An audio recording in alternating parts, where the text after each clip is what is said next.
Okay, it is a warm day, but not a bad day, just a warm day.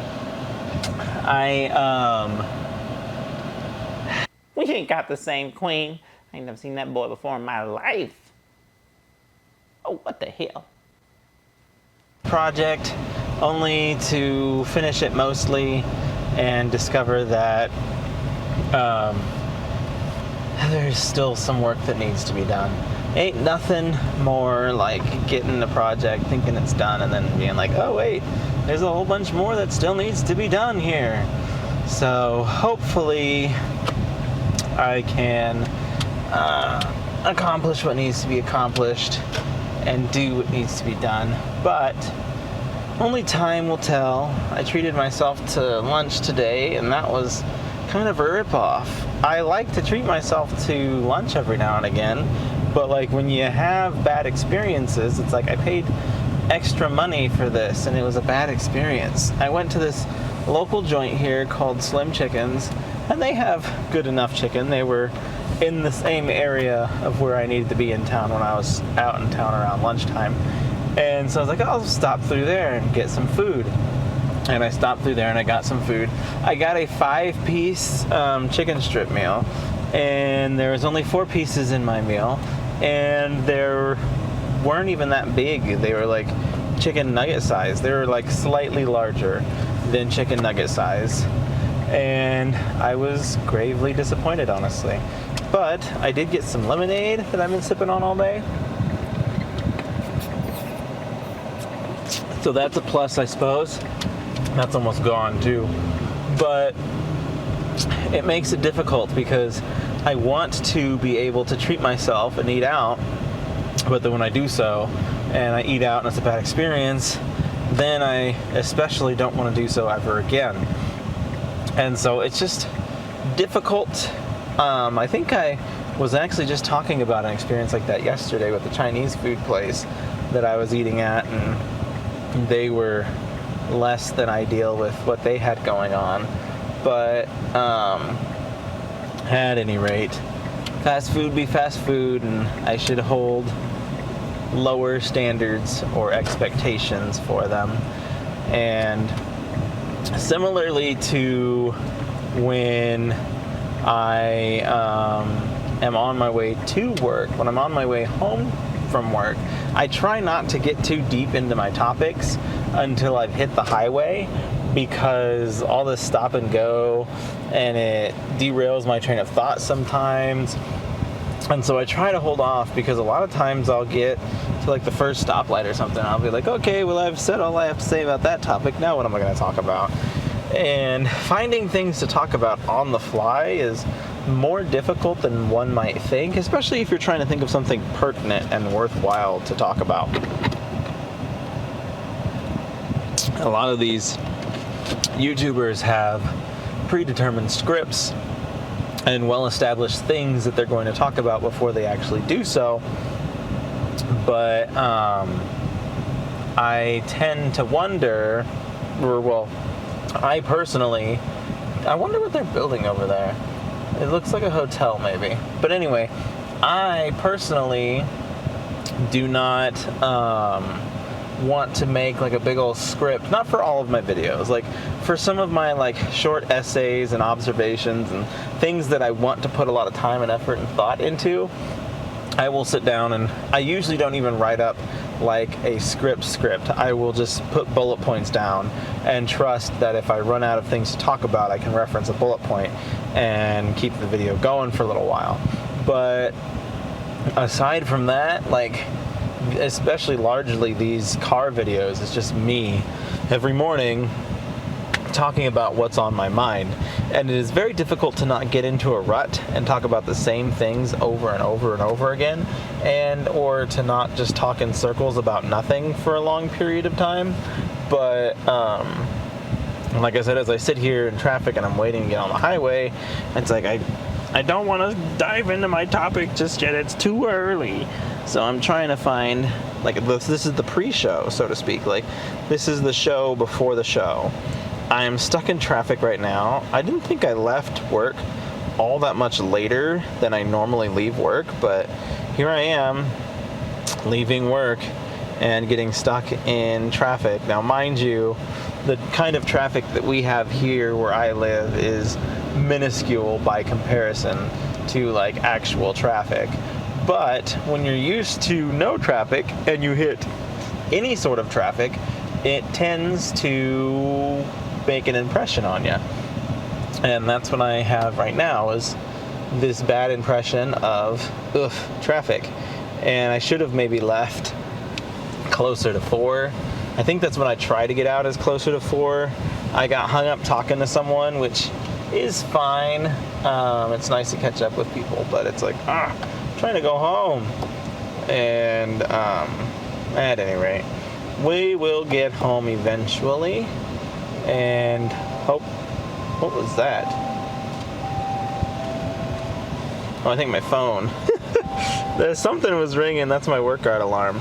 Yeah, today I am skipping the workout in favor of something else, which I will talk to you all about when I get on the highway. But hopefully this next light, I'm 3 cars away from turning, so hopefully this next light I will hit a different direction. There's nothing quite like leaving your place of work only to sit and wait at your place of work or just outside of it for an extended period of time. Oh, that's another thing. So when I turned my camera on, I only had 25 minutes of time left on my battery. And so I was like hoping that I could get out and talk about what I needed to talk about before my 25 minutes were up. But having sat in traffic for as long as I did, that may have killed it. Generally speaking, my journeys to and from work about 18 minutes long. So if I am able to get what I need out of it, then I should also be able to make it in time, because like I have 25 minutes, and if that's in fact how much time the phone or the camera gives me, then I should be fine when I'm only doing an 18-minute long journey. But if my journey goes over because I get stuck in traffic, then it's a race against time. I'm at 17 minutes right now, and I haven't even hit the highway yet, so we will see what happens. I recorded a big nothing video on the way here. I accidentally muted my mic, my wireless mic. I accidentally muted that bad boy. And so I recorded this entire video with no sound. And I'm sure that happens to a lot of creators, where it's just like, I put all this work into this thing and I did this thing and nothing happened. And part of me was going to talk about basically what I talked about on the way to work. I was going to talk about what I talked about then. But instead I kind of came across this new topic that I want to talk about more. And I think I'm going to make it on the highway. I just hit 3 green lights in a row. That makes up for the long streak of traffic that I got stuck in. And we are turning onto the highway now. So I want to address the importance or the impact of having like a good friend in your life, and like having a friend who gets excited to spend time with you. And I don't know, maybe that's a weird thing to say, but I think it's something worth like appreciating. I have a pretty healthy group of friends that I hang out with on Xbox, and that friends group has been growing and evolving and changing since 2011, mainly since 2012. I wish this person would have used their blinker. I would have let them over forever ago. But anyway, I added the first 2 friends of mine who would become like the catalysts of my Xbox friends group in 2011, and then I added a bulk of everyone else in 2012, and we hung out and made best buds till around 2013, 14-ish, and then people started to drop off. The Xbox One came out in 2013, and so a lot of people were getting off of their 360s, getting onto their ones, and a lot of my friends, instead of getting onto the One, got onto the PC, and cross-plat wasn't a thing back then. Excuse me. So we basically just stopped talking. And so my group blew up during what I consider to be the heyday of the 360 era, and then it shrunk during the release of the Xbox One, and it grew by like a couple key members, but not a significant bunch of people. And then I personally stopped playing a lot during like the building of my house, or the years that I spent prepping into that. So as I was getting ready to, and at the time I was getting ready to buy a house, I wasn't getting ready to build one, but as I was getting ready to buy my house, eventually build my house, I was working 2 jobs, Monday through Sunday. And so I was working Thursday, Friday, Saturday, Sunday at my full-time primary job. And then I was working Monday, Tuesday, Wednesday at my part-time job. So I didn't have any time off. And like I can remember during that time, so I made a vow when I entered the work week, or when I entered the work world, to never work a day on my birthday. And I have stayed true to that vow ever since. But so I can remember during that time when I was doing all this working 2 jobs, I took 2 days off. I took my birthday off and the day after. And I can remember being so excited for having 2 days off, and then coming to the realization, I was like, this is like standard for most people. Most people have 2 days off, like all the time. And so then I was like, this isn't cool, this has got to change. But anyway, I hung on to it, kept it going for a good while. I eventually got my a different shift at the hospital, the main job that I work at, and I was working evenings there, Monday through Friday, from 2 to 10:30. And so then at the part-time job, I was still working at Home Depot at the time.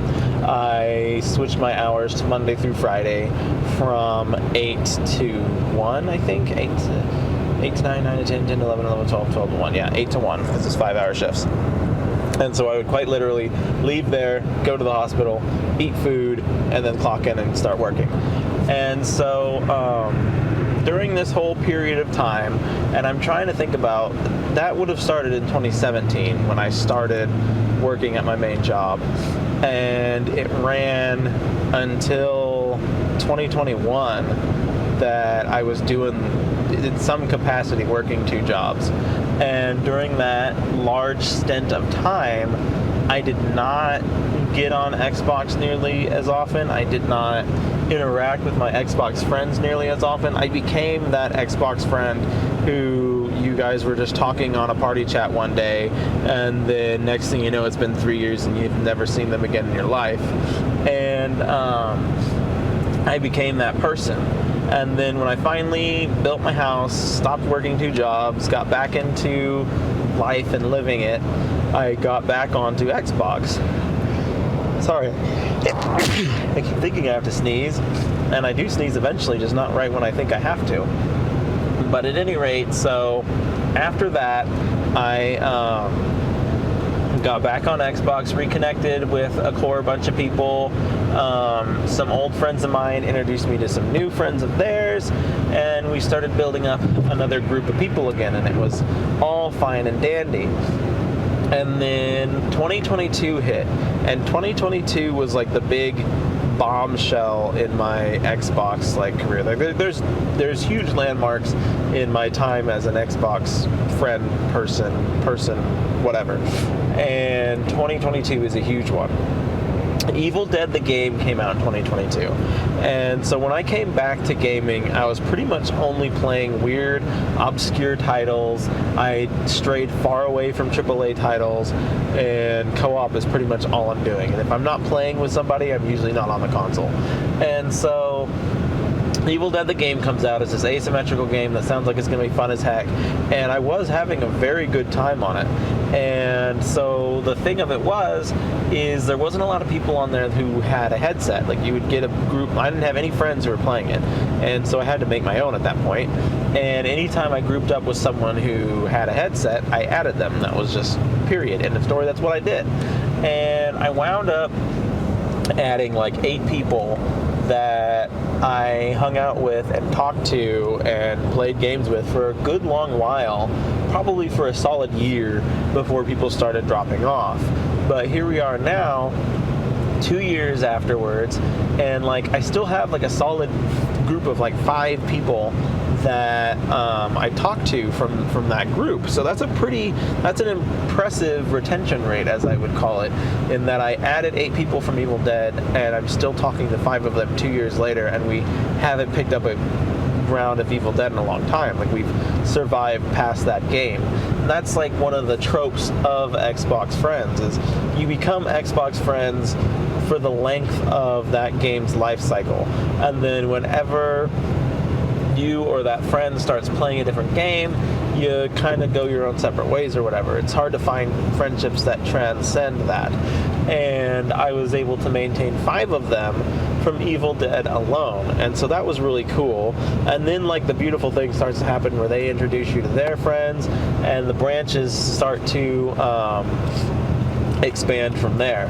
So one particular friend that I met on Evil Dead did the disappearing act for a solid year. The very situation that people make memes about, where one day you're in a party having a grand old time, and then the next thing you know, it's been 2 years, you haven't talked to him before.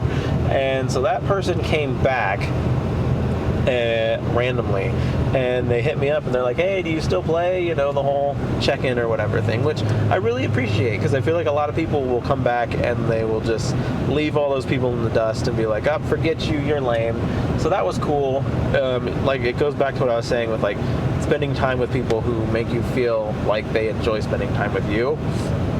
And so we reconnected, and then he started to do the whole branch out thing and introduced me to a lot of his friends. And he has a particular friend that I think I have connected with pretty well here recently. And so now he and I are going off playing our own games, doing our own thing.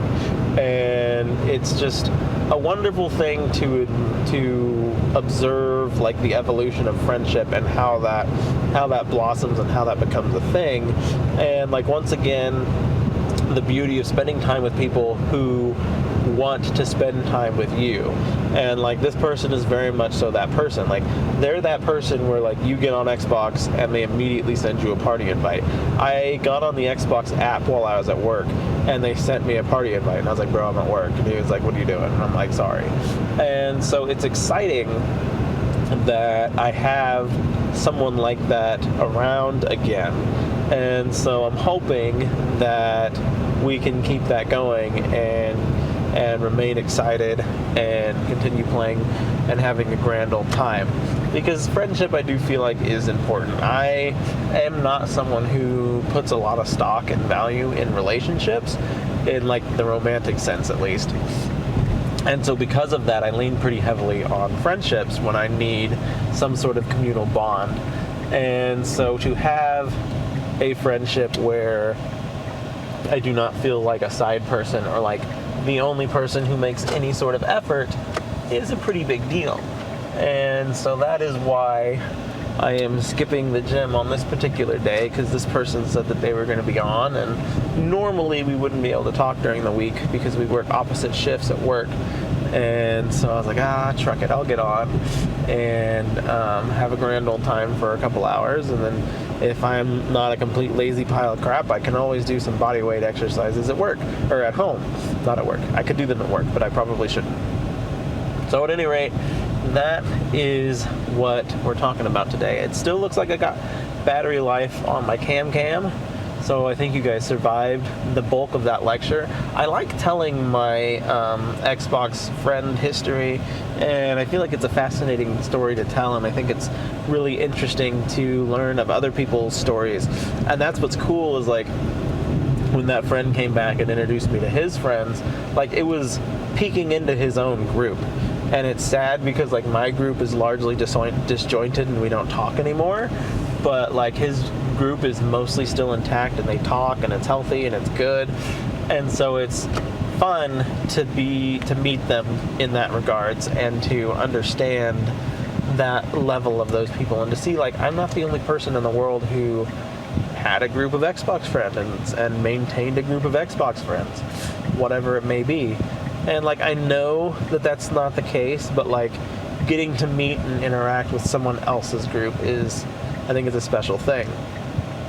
And like I don't know that I would consider myself like an official member of that group. I'm still like a subsidiary member in that like I pretty much am only around when one of those other people are around. And like the other guy, the guy that I met through the other guy, that person, like we primarily just play games just with the two of us. I don't know that he reaches out to that group to hang out or not. I don't know. But at any rate, it's a fun and exciting thing to be a part of. And I hope that it lasts for a while and becomes healthy and all that good stuff. Well, it's already healthy, but anyway, that's what we have to talk about today. I have 1 minute left on my camera before it dies. Friendship is important. Cherish it and make sure that your friends know that you think they're important.